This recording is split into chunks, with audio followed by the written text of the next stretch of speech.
Boom. All right. We're on. Welcome to the Lowering the Bar podcast, featuring two guys that think they know a lot about things. Yeah, yeah. I am Jack. That is Kyle. And we're here to talk about what's going on in the world. So, Kyle, what's going on with you, man? How you been? How's your week going? My week's been pretty chill, man. Not really. My jobs are getting on my fucking nerves. Nothing's good enough anymore because everyone's losing money, and it's everyone else's fault except for the fact, the world's ending. But fuck me, right? That's the truth, brother. I mean, it's the same thing on my end. I'm just trying to meet expectations, and then the expectations keep rising. So, Right. I'm just trying to keep my head I'm just trying to keep my nose above water. My mouth is below. My mouth is full. But it be like that sometimes, as the youth of the nation say. Right. So, Kyle, let's start out with the point and the pressing point that everybody seems to be talking about. Recently in Rochester, New York, there was a young lady. I believe she was about 9 years old. Yes. There was an incident where a young 9-year-old girl of color got maced or pepper sprayed, or they used, I'm not exactly sure. And I'm trying to reach out to one of my police friends. I have those. I'm trying to reach out to one of my police friends that can give me the actual thing they used. I'm not 100% sure. It's called pepper spray or mace or whatever it's called Listen. in the field or in on the job, but they hit her with something. I believe it's called Injustice in a Can. Fair. Yeah. That's a fair point and a fair term. So Kyle, I want to hear what your thoughts on that are. I think it's just some asshole, whether he be a racist or not, with a superiority complex at that point. Like, you had a 9-year-old who was clearly going through something, locked up in the back of your car, handcuffed, sitting in the back of your car. And if you were threatened enough, or not, if you felt aggravated enough by a 9-year-old not having the wherewithal or the composure of an adult, and you felt it necessary to mace her while she was already in your custody, you shouldn't be a cop, because you don't have, in my mind, Civil servant in any capacity. yeah, you really shouldn't. You don't have the patience it takes to deal with children, and then someone should send DYFS over to your house to check on your children if you should have any, because maybe you're macing them when they don't take the trash out after you ask 3 times. There's a lot of things that went into this, and listen, I want to put the caveat that we are working off of the video that was presented. Right.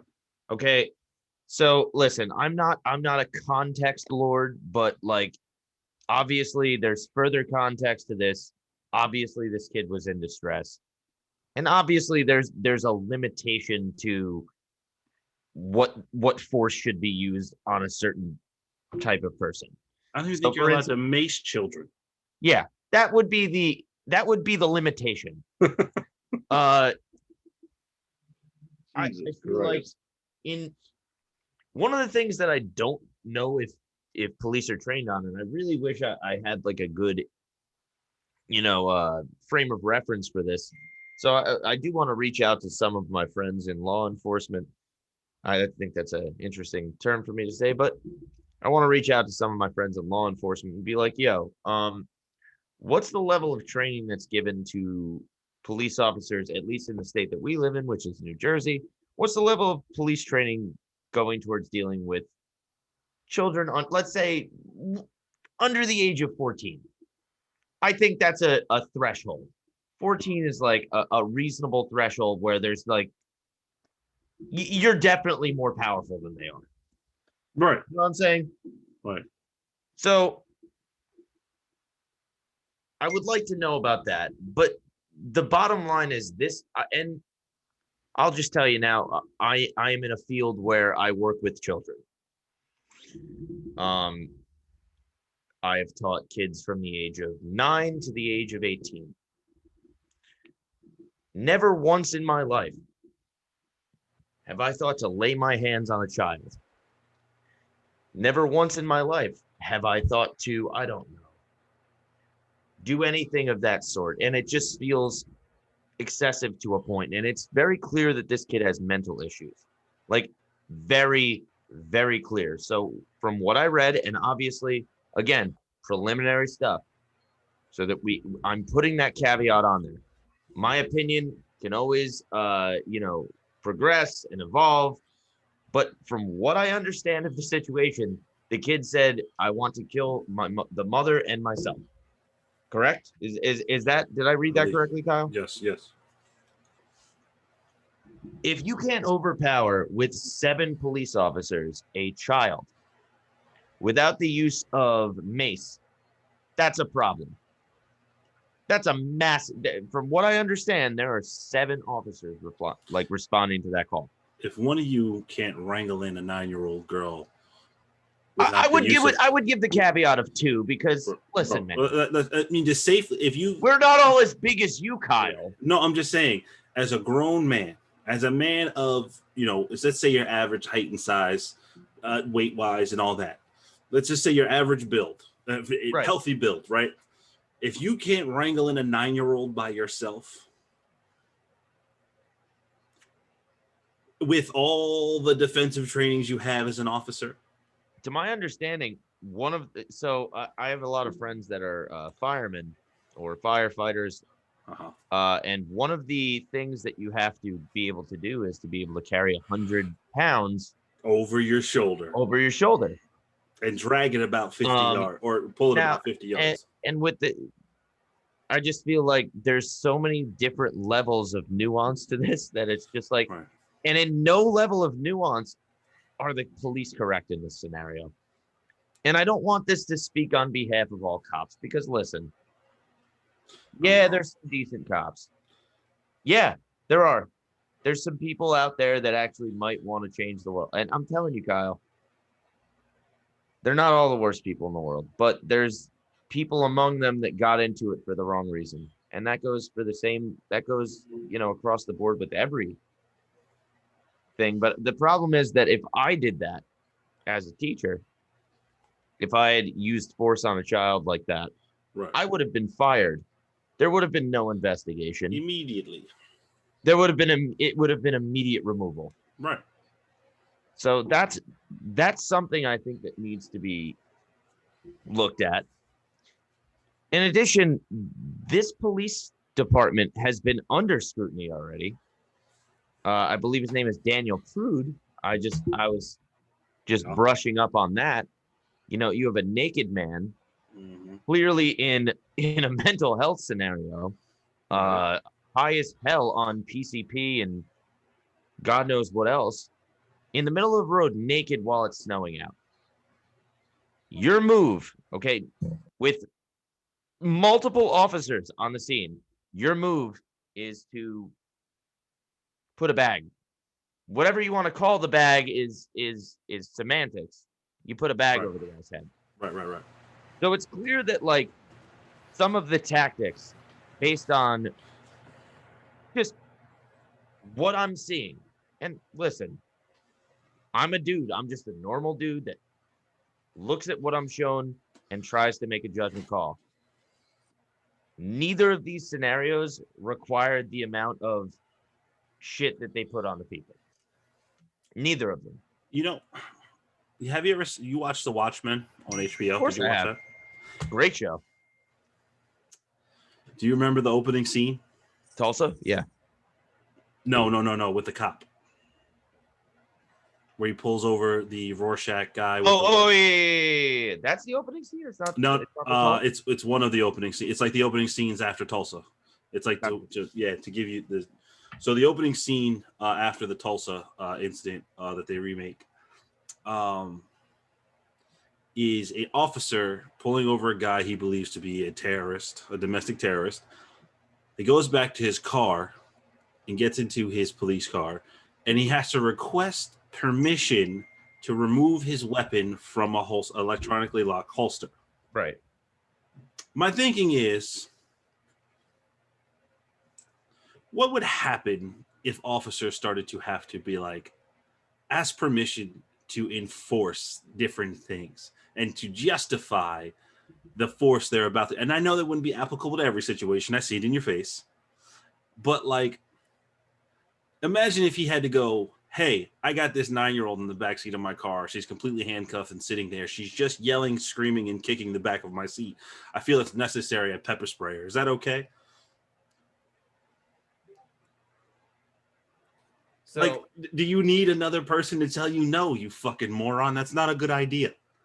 I think that police have been afforded so many opportunities for accountability. And some of them, and I think the cops that fight the hardest against accountability are the ones you really have to worry about. So, for instance, you get the cops that are against, working with partners probably at the beginning. Then you get the cops that are against, dash cams. And then you get the cops that are against the obvious progression of that, which is body cams. Right. So I think that the easiest way to deal with this is if you enforce the body cams. The problem is that somebody's going to die. Somebody has to die in order for there to be a shitty cop removed. That's the big problem. Right. Right? There's no amount of psychological tests you can lie on those. There's no amount of intelligence tests, demeanor tests. There is in the human psyche, there has to be some form of a moment where your amygdala is, and in the fight or flight, it just comes out.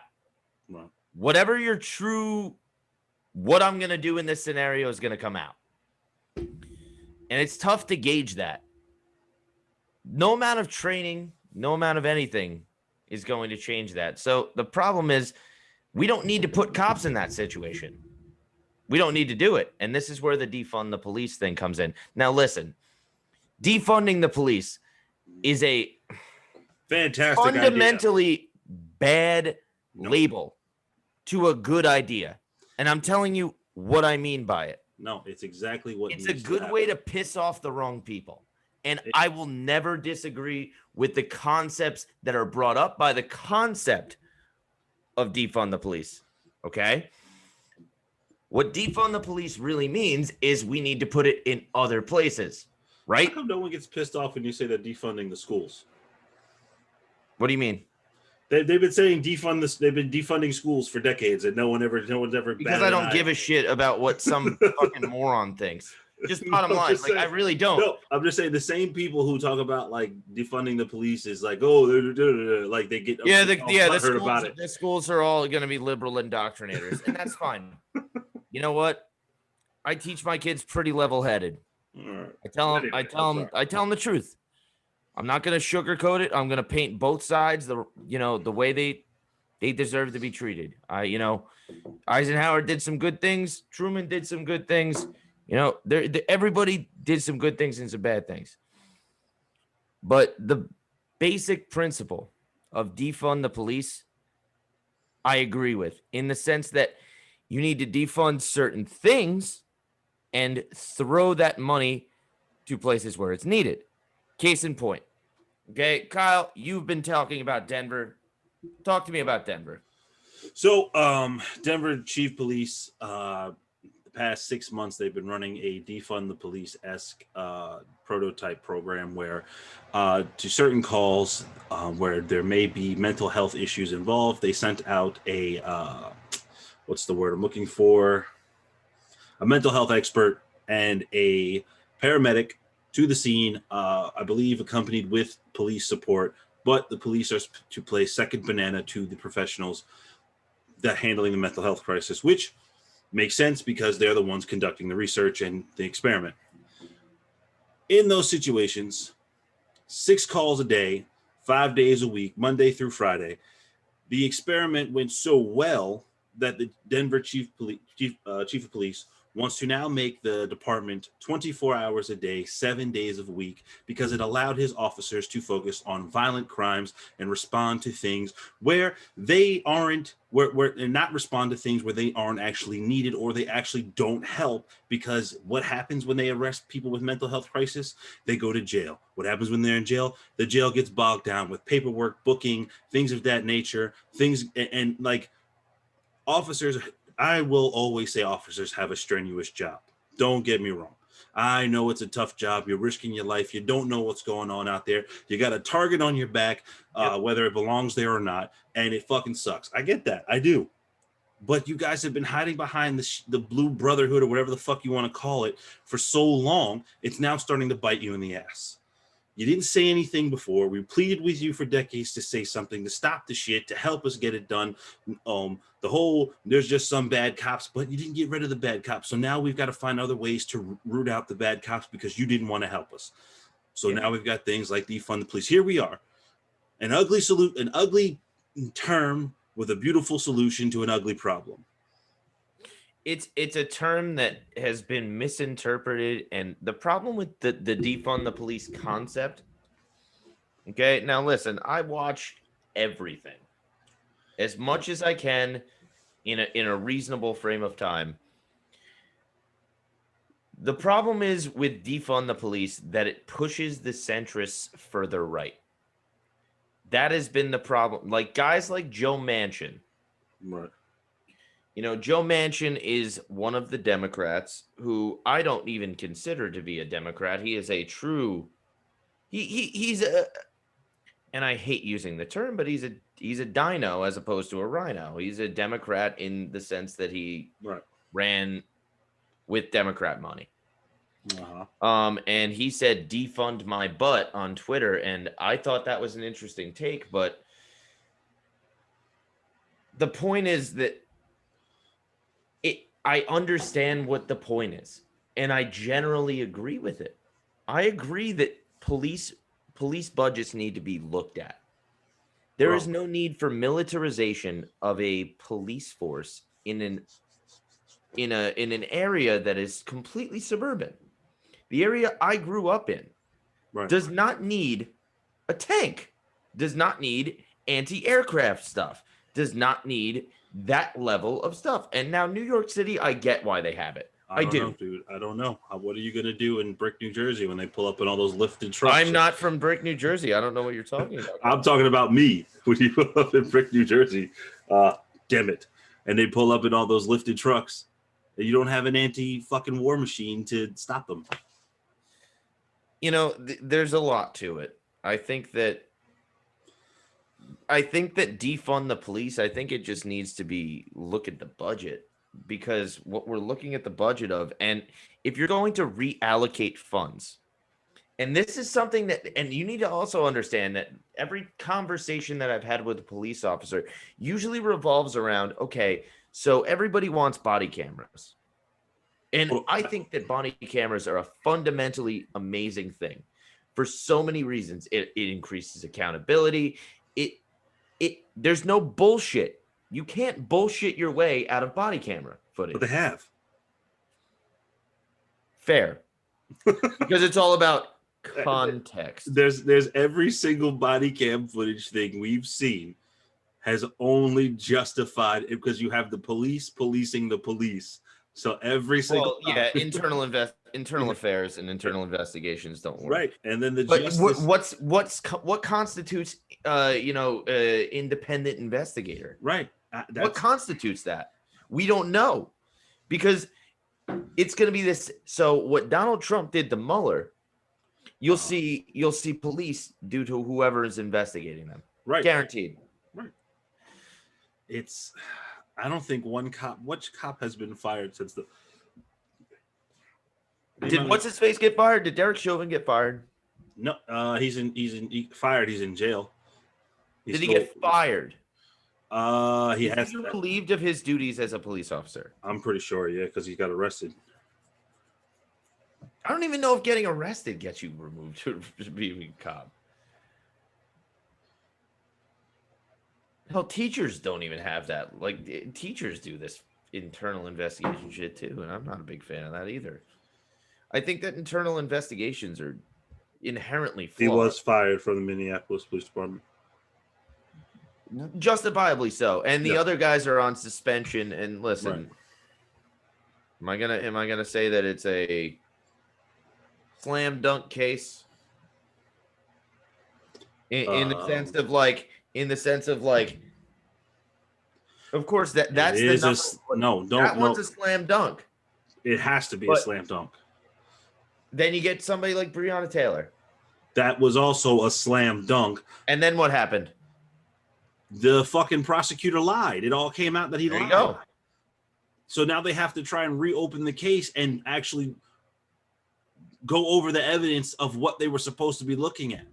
If you're really looking for like systemic racism as like an issue, one of the things that I've noticed, and I saw like 4 articles about it. Now, again, put the caveat that I try and read as much as I can. I read 4 full articles. My favorite article that came out this week was a Vox article, and it was about the Capitol riot. Uh-huh. Guess who apparently and allegedly the only person who was not released on bail? Guess what color they were from the Capitol riot? I'm gonna guess they weren't pink. They were black. Now, I don't know if there's something like, listen, do I want to laugh at it? Yes. There's a reason I want to laugh at it. Fuck them. Bitch, you should have brought your dumb ass up there. Because as like a person of color, there's no reason that somebody should be like, hey man, 1, this is a good idea. There's a bunch of cops and people with guns around.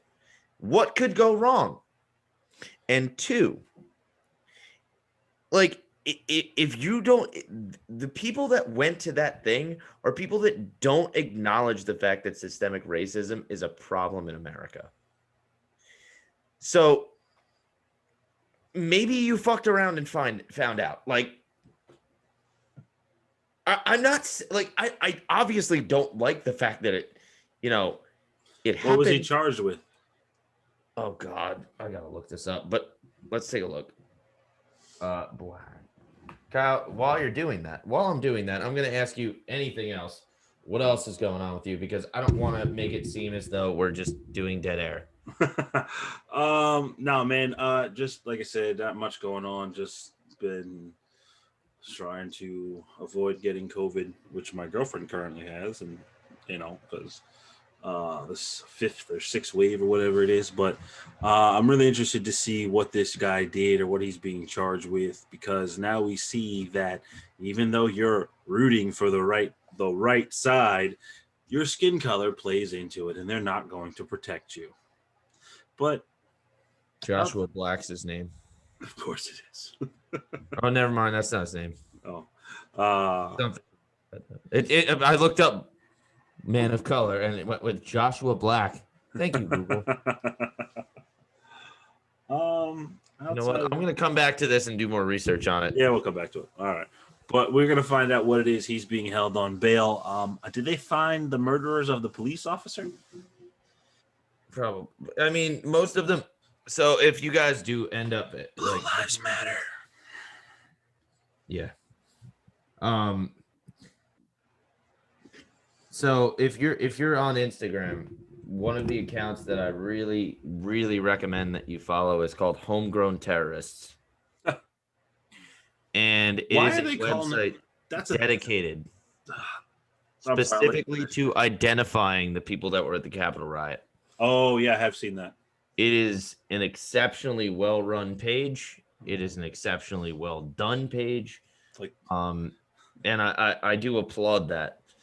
Like the mother of 8 from Pennsylvania who was seen using a battering ram in a home needed. No, Kyle, I got into an argument with a guy on your page not too long ago. Yeah.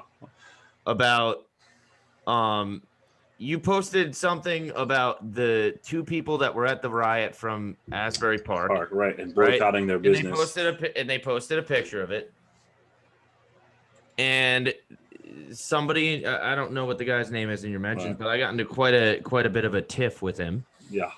About the simple fact that there's no reason, like if you're a business owner, just bottom line, like if you're a business owner, right, your political affiliation should either be neutral, like just basically, like you don't need to do this.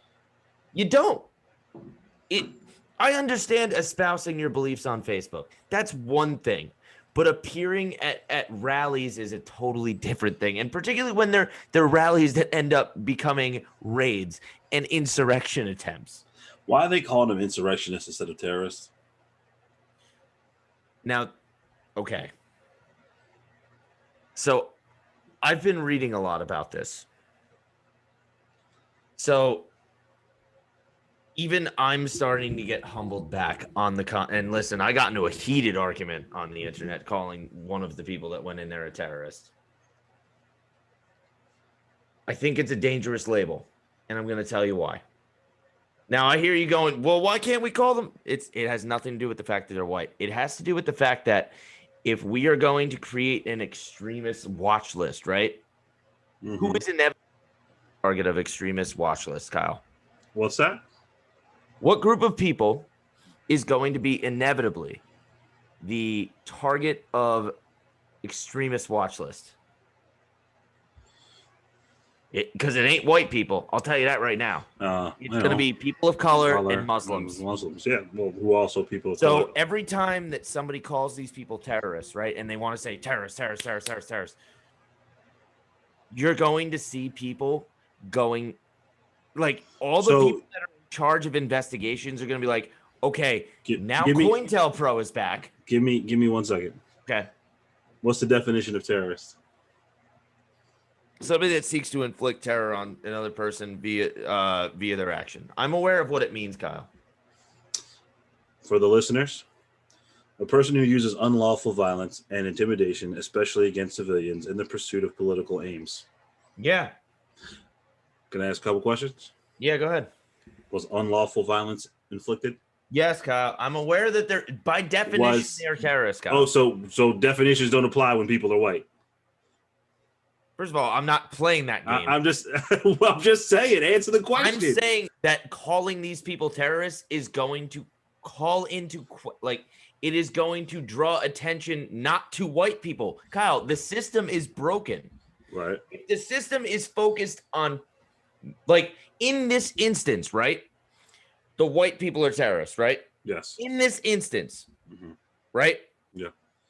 But if the people that are doing the investigations have an inherent belief that people of color and people that are of the Islamic faith are by definition terrorists, who is that, like, investigative committee or the new COINTELPRO, which is, like, that's the problem. If Biden was to enact a policy where they're like, we're going to look at extremism, right?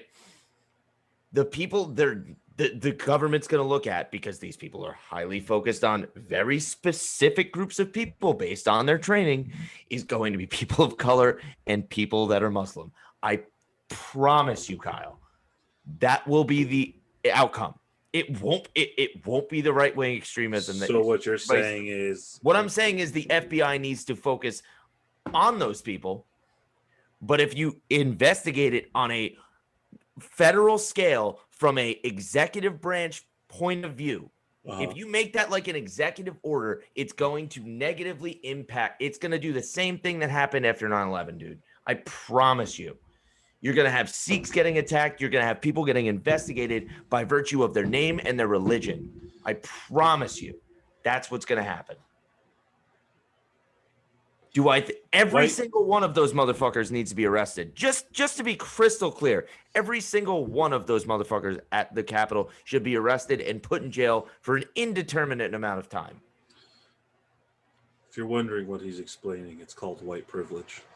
Seeing as we can... No, what you're explaining is white privilege. A bunch of white people did a bunch of terrorist acts, committed terrorism against their own country, and to enact the proper people and branch and legislative orders, like you said, it wouldn't just impact those who committed the crime, it would impact people of color way greater because of their religion and their being a person of color.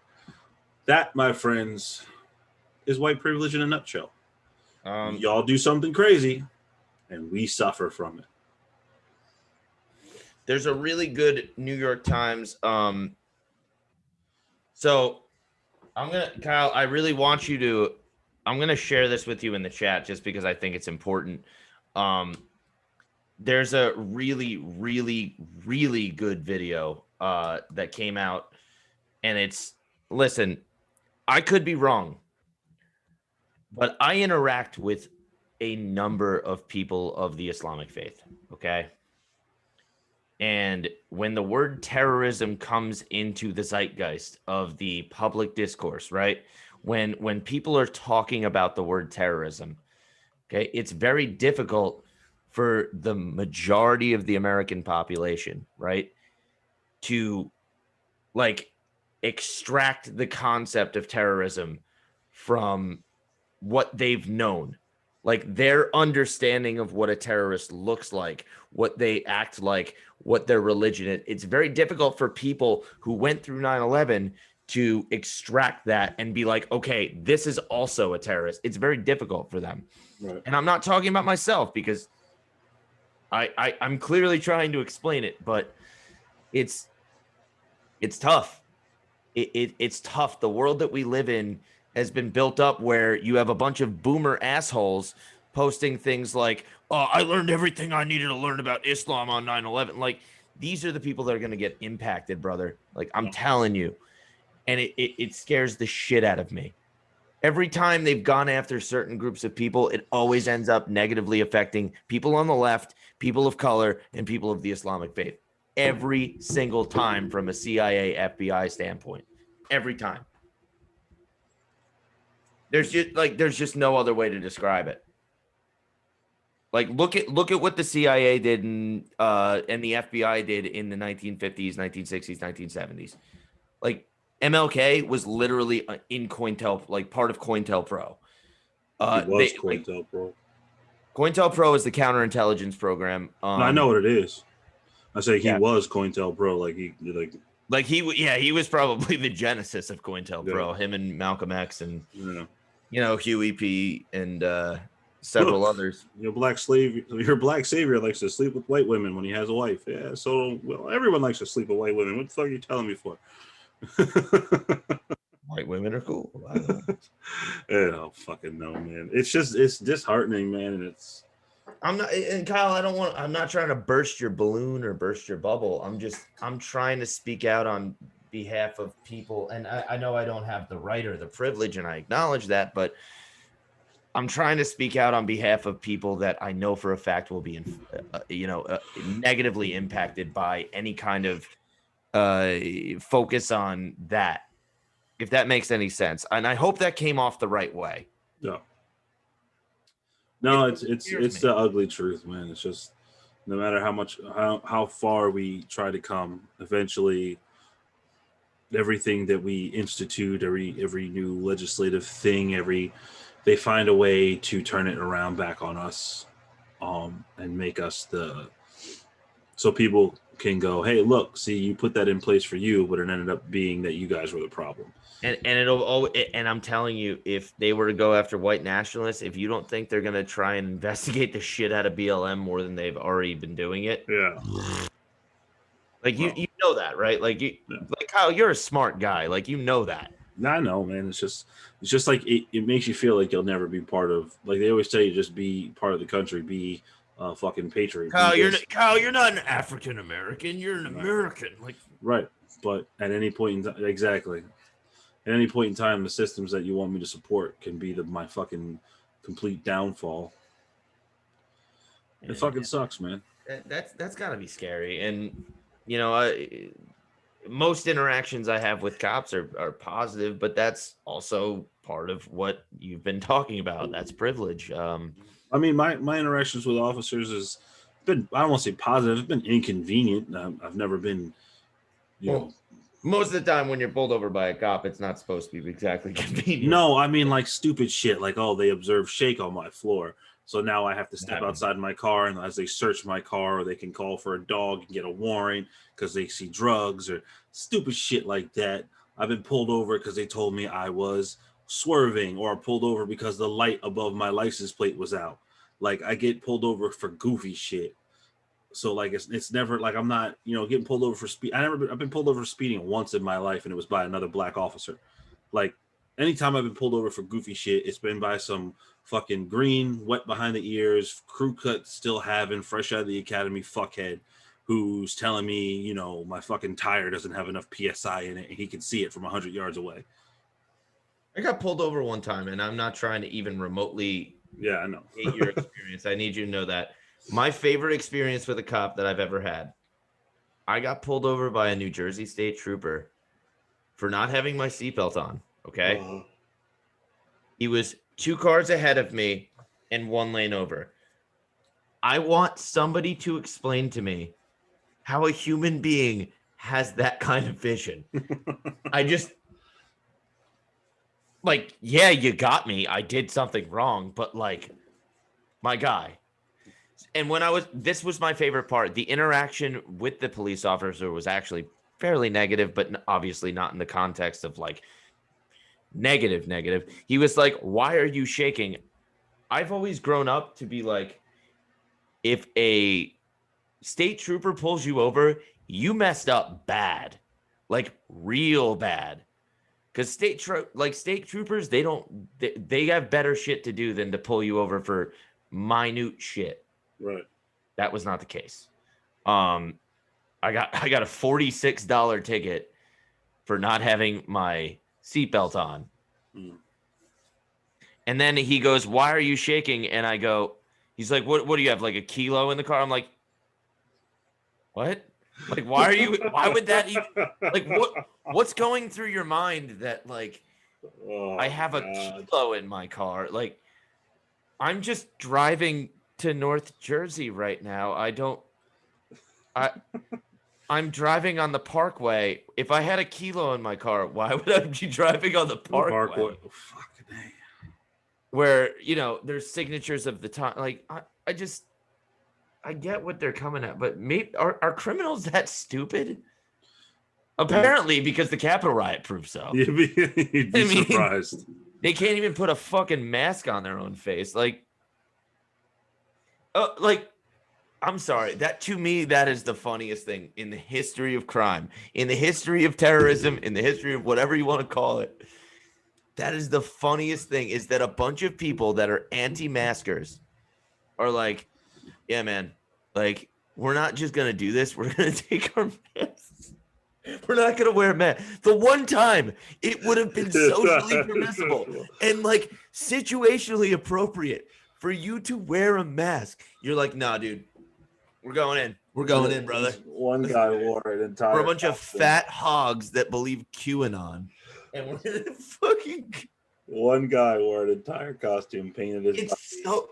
It's just beautiful. There's a beauty to it. There's just a beautiful irony to it. And I genuinely hope all of them get prosecuted to the full extent of the law. But Kyle, we all know how the law works. I saw insinuations from the news that they were going to let these morons off. They're like, and I was like, are you taking the Lincoln approach?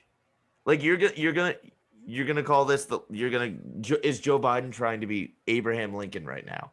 That was the insinuation I saw in the news. I don't have any faith in Joe doing the right thing. Of course not, dude. I have him right here, brother. Like, he's right behind me, sniffing me. You know,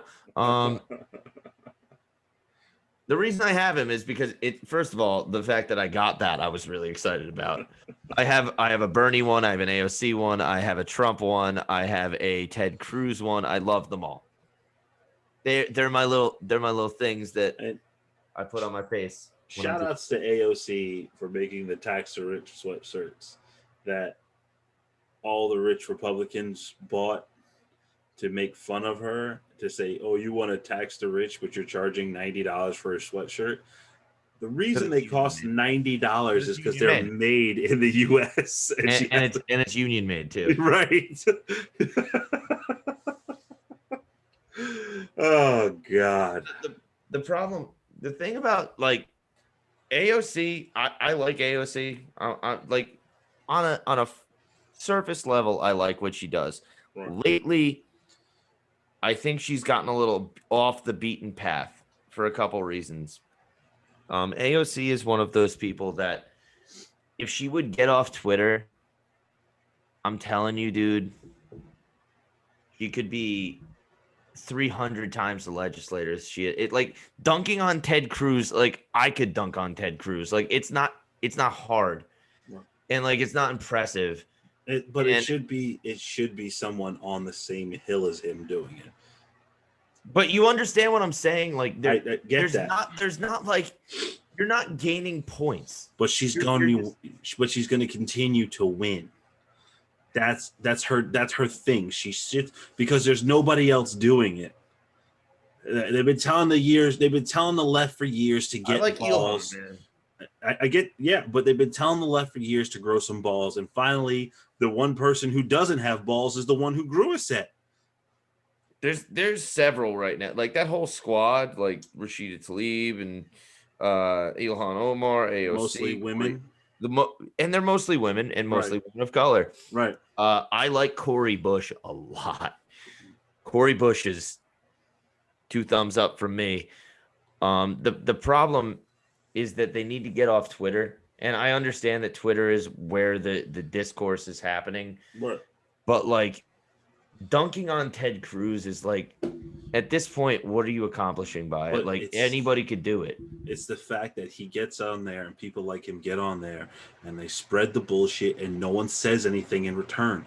It's just like their constituents and their followers don't really care what Jack has to say. That's fair. Yeah. So when me and my 123 followers are going to take this to the moon, baby. Me and all those people are taking it to the moon. Me and all the Redditors, brother. We need our own version of that, and I say keep going. The problem with Ted Cruz is that everything he posts, every single thing he posts, is a bad faith standpoint. Yeah. And if you're not familiar, if you're a listener and you don't know what a bad faith standpoint is, like you're trying to piss off the other person. Yeah. You're coming into this and you're looking to dunk. You're a troll. And Ted Cruz tries to dunk and he whiffs. ends up being like Ted Cruz on an actual basketball court. Right. He pulls a Ted Cruz pulls a Shapiro, and Shapiro pulls a Ted Cruz. Shapiro's more rhetorically sound than Ted Cruz. I would tend to think about that. I want to run into him. I'm going to assault Ben Shapiro. Should I ever run Why? into him? I just hate his face. I hate his fucking face, and it screams "hit me" every time I see it. People like him are, for lack of a better term, He's so fucking. He's a pseudo intellectual. He's smart. He's a smart guy. He's smart, but he's smart on a level that like 16-year-olds watch his video. Right. And you know that, and that's what the fuck you do. And anytime anybody worthwhile talking to on the opposite side of the aisle approaches you, you duck it because you're a fucking pussy. I mean, he got dunked on by an ape like Joe Rogan on Colin Kaepernick. Joe Rogan is a functionally I mean, he's an ape. Yes, I'm aware of that. Operates on a level of I don't even know what you would call it, but he's not a human being. The day it happens and I see Ben Shapiro, it won't. I will tweet it. Today's the day I get to punch Shapiro in the face, and I'm going to hit that man so hard. Let's say hypothetically, for the sake of argument, that you ran into Ben Shapiro. Yes, the dude has the most successful podcast on earth. Other than Joe Rogan, who's also a dingus. Right. But Joe Rogan, here's the problem, and I'm so tired of Joe Rogan worship. Yeah. He has these interesting people on. He'll bring on a sweaty ass Elon Musk or he brings on interesting people and he has 5-hour conversations and then he just offers them weed and that's the entire podcast. But I wish I had an idea like that. It's because Joe Rogan has such a background. It's UFC. It's the drug addicts. Not drug addicts, but it's the drug people. It's the weed people. It's the DMT people. He touches so many different things, and he never really says anything to piss anybody off. He just has comment. How do you have coronavirus? So that pissed me off. But yeah, right. But outside of that, he doesn't. He has these conversations with people, and what does he really talk about? conspiracy theories. He talks about nothing. He has a few people on his podcast that I'm actually like, okay, I'm gonna listen to this, and it was like Duncan Trussell who just shit talked Ben Shapiro the whole time.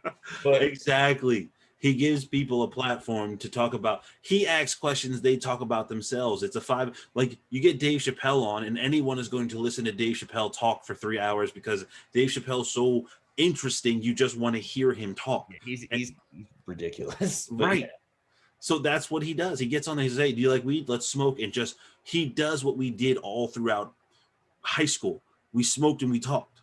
He has that aura on his podcast, and it's fucking genius. Do you think that there's a level of like people trying to go back to, and I hate using the term like simpler times. Like think about how much we've gone as a society in the political discourse. And like in 2011, like I would have hated myself. Yeah. Like, and because listen, like if you're not familiar with me or you don't know me that well, like I was 100% Mr. Edgelord, and I thought, you know, Rucka Ali was funny, and you know, I thought all of these, you know, Edgelord posting was gonna make people like me, and Who was the guy who was throwing poop on stage? CC. that was something? Gigi Allen. Yeah. That's like the early 90s. Gigi Allen's notable scumlord, but yeah, I know what you're talking about. As somebody who I'm not gonna say like the band this band right here, CKY, their guitarist is like obsessed with Gigi Allen, so I'm very familiar with Gigi Allen. I've met his brother, and you know, I think that shitlords are. They find something in Joe Rogan and they're like, I can't espouse all the beliefs that I want to espouse anymore without getting, you know, destroyed by people with, I don't know, a quarter of a brain anymore. And there's an element of, I feel like, nostalgia to Joe Rogan's podcast, if that makes any sense at all. Like I feel like it's like going back in time and sitting through a conversation when Right. I was willing to tolerate certain groups of people. Yeah. It's literally just, you feel like you're in the backyard by a fucking shitty little rinky dink fire pit and everyone's passing around a bowl. Like it's high For the school. record, I didn't partake in any No, of that. I'm saying it's high You're school my for me all employer. over. I didn't do that. It's high You school can ask for me all Kyle. You over can ask again. anybody. I never did that. It's high school for me all over again. I was speaking I'm to gonna my need personal you to do me a experience. favor. Yeah. I need you to pause because I have to pee. We could wrap up. Damn. Why? I could keep going on Joe Rogan for I like got 4 these- hours. But so I guess the gist of what we're trying to say is this is an ongoing conversation. Next week, Yeah. my plan is I would like to actually have a discussion on, like, you know, police reform. Right. I'm gonna try and I think you should try and get our buddy Barry from your other podcast. I'm pretty confident I could get at least 1 to 2, and I just want to ask them questions. Right. Because you know, some of them are on, I wouldn't call them on the far left, I wouldn't call them on the reasonable left, I would call them on the center left. But I think it's important to have a conversation with, I think it's important to have the conversation. Right. The whole point of this podcast is not to have easy conversations and not to say easy things. And I think that asking real people, and I won't use any of their names, and I won't even put them on screen if they don't want, but I think it's important to at least hear what they have to say so that we can give them a forum, Right. and hear them out. Absolutely. I mean, if this is your job, and I'm the same way about teaching, you know, you go after teachers, I'm gonna get real defensive myself, but I want to be given a forum to do so. So I think that's as good a place as any to leave it. Right. And listen, I know we went all over the place, but that's the way a normal conversation goes in normal life. And I hope you guys are listening. I hope you guys enjoyed it.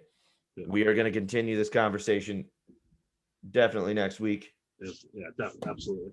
And stay safe, stay healthy, and wear a mask, please. For the love Don't of go God. to a Super Bowl party.